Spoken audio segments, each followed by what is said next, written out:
Isang magandang araw sa inyo. Ito po ang Apo Adman ng Kaya Gama Natural Divine Art Circle Healing. At sa araw nito, bago ko simulan ng lahat, ay nais ko magpasalamat kay Miss Camille Madrinyal ng Katutubot Lokal at kasama natin sa Wellness Association, Wellness Tourism Association of the Philippines. Dito is sobrang natutuwa ako kasi parang she is from Pasig, no? Si Miss Camille, kasama niya kanyang husband ay dumayo siya dito sa Del Monte upang tayo makita at makilala ng personal. At yun din ay pinakilala niya sa akin yung kanilang mga produkto, na mga produkto nila is galing sa mga communities ng mga katutubo at minamarket nila ito online at meron din sila mga physical store. No? Gusto ko yung mga produkto niya at siya po ay nagdala ng mga produkto niya dito. No? Meron siyang hand soap or dishwashing liquid natin, tsaka air freshener. At bukod dyan, kasi nga ako po yung nag-suggest sa kanya na sana is makapag-source out tayo ng mga Filipino wines. At dahil nga dyan is nagdala siya ng 3 wine na lokal. Ito ay yung Tupay, Basi, at ang Lambanog. So hindi ko napapakita dito kung ano yung mga produkto niya, no? Pero gagamitin natin yung produktong niyang sa ating mga ritual. At iyon ay yung Tagay Ritual. So bakit ba Tagay Ritual? Kasi nga, actually marami na rin mga spa owners or mga wellness providers na lumalapit sa akin at nagtatanong, ano ba ang pwede nating alternative sa cacao ceremony?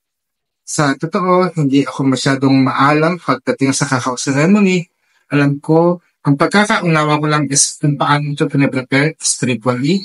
And I know so very high in spirit and energy. Kasi nga yung cacao, no?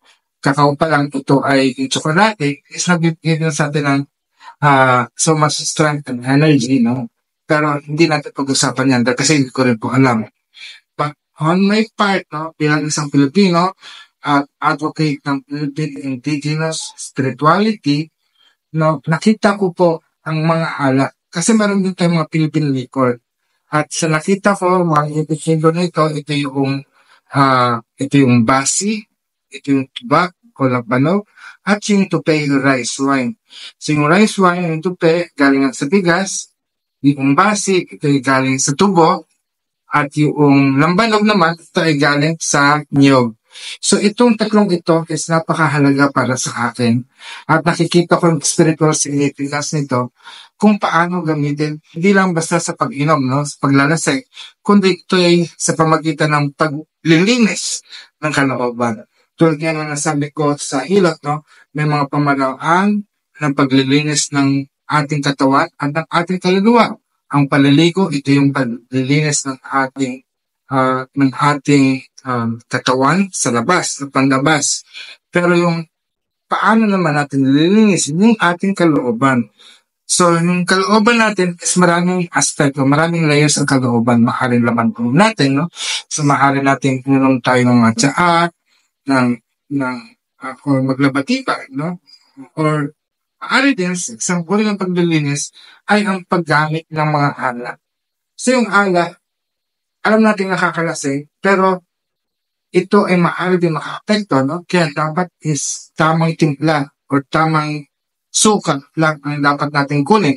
Pero sa pamagitan nito, no, ng lambanog, ng basi, ng tape or ng rice wine, is hindi lang yung physical na na panloob ang naaayos nito, kundi pati ang ating damdamin.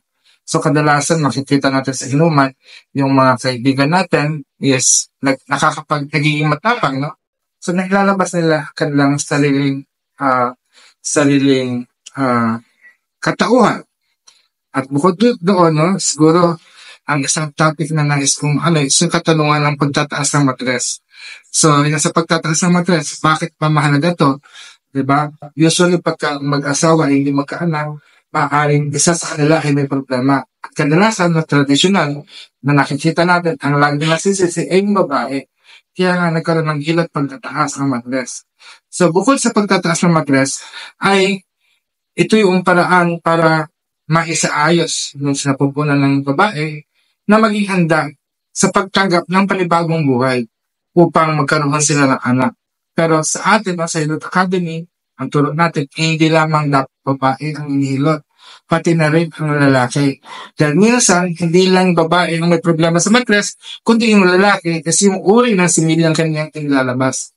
No?